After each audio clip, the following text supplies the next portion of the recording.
BJP চৰকাৰখনৰ পৰা মানুহৰ হাৰাশাস্তি হৈছে। এই বিজেপি চৰকাৰখনৰ পৰা মানুহ একদম হাৰাশাস্তি হৈছে।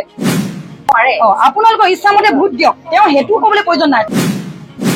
তেখেতক ইয়াৰ পৰা এতিয়াই উলিয়াই দিয়ক। তেখেতক যাতে ইয়াৰ পৰা উলিয়াই দিয়ক। পুলিং বিষয়ৰ বিৰুদ্ধে গৰজি উঠিল ভোটাৰ। এওঁক কৈছে পদুম ফুলত ভোট দিবা। আজি প্ৰথম পৰ্যায়ৰ পঞ্চায়ত নিৰ্বাচনৰ ভোট গ্ৰহণ। তিনিচুকীয়া জিলাতো পুৱাৰে পৰা আৰম্ভ হ'ল ভোট গ্ৰহণ প্ৰক্ৰিয়া। তাৰ মাজতে এটা ভোট কেন্দ্ৰত দেখা গ'ল অপ্ৰীতিকৰ পৰিস্থিতি। তিনিচুকীয়াৰ লাইপুলি উচ্চ মাধ্যমিক বিদ্যালয়ৰ ভোট কেন্দ্ৰত পুলিং বিষয়ৰ বিৰুদ্ধে অভিযোগ উত্থাপন কৰিছে ভোটাধিকাৰে। ভোট কেন্দ্ৰটোত নিয়োজিত পুলিং বিষয়াগৰাকীয়ে কেইবাগৰাকী ভোটাৰক পদুম ফুলৰ চিহ্নত ভোট দিবলৈ কোৱাৰ অভিযোগ উত্থাপন হৈছে। আপোনালোকৰ ইচ্ছামতে ভোট দিয়ক, তেওঁ সেইটো ক'বলৈ প্ৰয়োজন নাই। তেওঁক অকল চাই দিবলৈ মাতিছে বা ফিংগাৰত ক'ত চিন দিবলৈ কৈছে, তেওঁক যিখিনি শিক্ষা দিছে সেইখিনি কৰক। তেওঁ মুঠতে ৰুমৰ পৰা উলিয়াই দিয়ক। বেয়া নাপাব, মোৰ কোৱা ভুল হৈছে যদিও নাজানো, মই আগে পিছে এনেকে কথা কৈ পোৱা নাই। কিন্তু ইমানে বিজেপি চৰকাৰখনে এনেকুৱা প্ৰলোভন কৰিছে, আমাৰ নিজৰ ভোটটো, মই দহতীয়া মানুহ হয়, মই দহতীয়াত ভোট নিদিম। মৰাণকাই মানুহ দহতীয়াত ইমান খেলি মেলি কৰিছে, বিএলও খেলি মেলি কৰিছে। এইখন চৰকাৰে এনেকুৱা লেটি পাতি কৰিছে। বিজেপি নিজৰ ঘৰৰ ককাই ভাই বাই ভনীৰ ভিতৰত দুশ্মন কৰিছে। এই বিজেপি চৰকাৰখনৰ পৰা মানুহ একদম হাৰাশাস্তি হৈছে। মই লুণজ্যোতি মানুহ হয়, কাবা মানুহ হয় নহয়, কিন্তু উচিতটো যিটো মই সেইটো মান মাতিছো। তেখেতক যাতে ইয়াৰ পৰা উলিয়াই দিওঁ। কাক উলিয়াই দিব লাগে বাইদেউ? যিজন চৰকাৰী মানুহ আছে।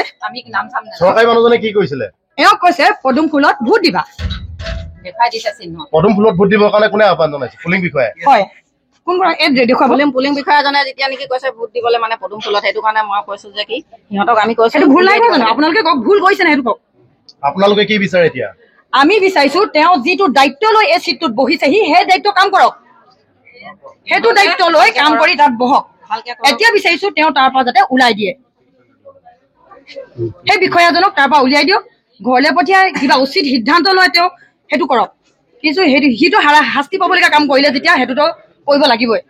মোক ভোট দিবলৈ, মই যেতিয়া নেকি ভোট দিবলৈ সোমাইছো ভোট চেণ্টাৰত, তেতিয়া মোক কৈছে পুলিং এজেণ্টজনে কৈছে কি, মোক হিন্দীত কৈছে বাৰু, মোক কৈছে যে কি ভোট দিবলৈ মই সোমাই গৈছো ভোটৰ বাকচত, তাত শ্লিপকিখন লৈ কেনে 3খন কাগজ দিছে তো।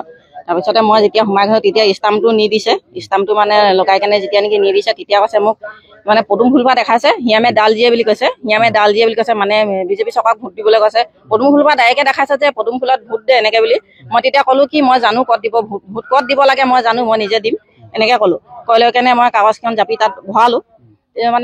অকল মোকেই নহয়, আৰু আইতা কেইগৰাকীমান আহিছিলে। আইতা কেইগৰাকীকো কৈছে যে কি পদুম ফুলত ভোট দিবলৈ ইয়ামে ডাল দিয়ে বুলি কৈছে, হিন্দীত কৈছে, অসমীয়াত কোৱা নাই। কিন্তু সেই পুলিং এজেণ্টজনে সেনেকে শিকাবৰ কাৰণে কাকো অধিকাৰ নাই, বা ভোটৰ বাক্সাত সোমাই যাবলৈ তাৰ কোনো দৰকাৰ নাই, অধিকাৰ নাই। সোমাই যাবৰ কাৰণে আমি ক'ত ভোট দিওঁ আমি নিজে জানো। আমাৰ নিজৰ এটা বিবেক আছে, আমি নিজৰ বিবেকে ভোট দিম।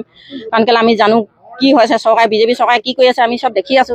সেইটো কাৰণে আমি নতুন আমি হৈছে যে কি আমি সদায় লুণজ্যোতিক জিকাটো বিচাৰো। আমি লুণজ্যোতিক ভোট দি আহিছো। লুণজ্যোতি যেতিয়াৰ পৰাই জাতীয় পক্ষে জন্ম হ'লে জন্ম দিনটোৰ পৰা আমি লাগি আছো।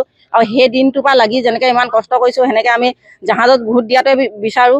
বাকী ৰাইজে আমি জাহাজত ভোট দি লুণজ্যোতিক জিকোৱাটোৱে বিচাৰো। আৰু আমি জাহাজৰ মানুহ হয়। ইয়াত যেতিয়া উপস্থিত হৈছিলে কোনজনে পুলিং এজেণ্ট কোনে কৈছিলে? পুলিং এজেণ্টজনৰ মই নাম বিশেষকৈ নাজানো, মই দেখাই দিব পাৰিম। মই নামটো নাজানো বাৰু কি হয়। হয়, মই পুলিং এজেণ্টজনে তেনেকে ক'লে, আইতাহঁতকো ক'লে। হয়, পদুম ফুলৰ চিনটো ডাইৰেক্টে দেখাইছে যে ইয়াৰ মাজত এনেকে মাৰি দিয়ে বুলি কেনে কৈছে, ঘৰটোৰ ভিতৰতে এনেকে মাৰ বুলি কেনে ডাইৰেক্ট দেখাই দিছে।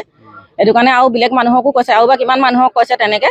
সেইটো কথা ক'বলৈ অধিকাৰ নাই, ক'ব নালাগে বিশেষকে। সেইটো কাৰণে মই নোকোৱাটো বিচাৰো। আৰু যাতে এনেকুৱা নহয়, এতিয়া গণ্ডগোল হৈ যাব ন। এতিয়া ফুলত ভোট দিয়া বিশেষকে এতিয়া মইহে জানিছো ক'ত দিব লাগে, মই বুজি পাইছো। বাকী মানুহেতো বুজি পোৱা নাই, বহুত মানুহে বুজি পোৱা নাই। সেই বুজি নোপোৱা ক্ষেত্ৰত সি দেখাইছে ফুলপাতেতো টিপি থৈ যাব। কেইবাগৰাকীও কৈছে, অকল মোকেই নহয় সেইটো কাৰণে। হয়, মই মানুহজন দেখাই দিব পাৰিম, কিন্তু মই নাম নাজানো ছাৰ।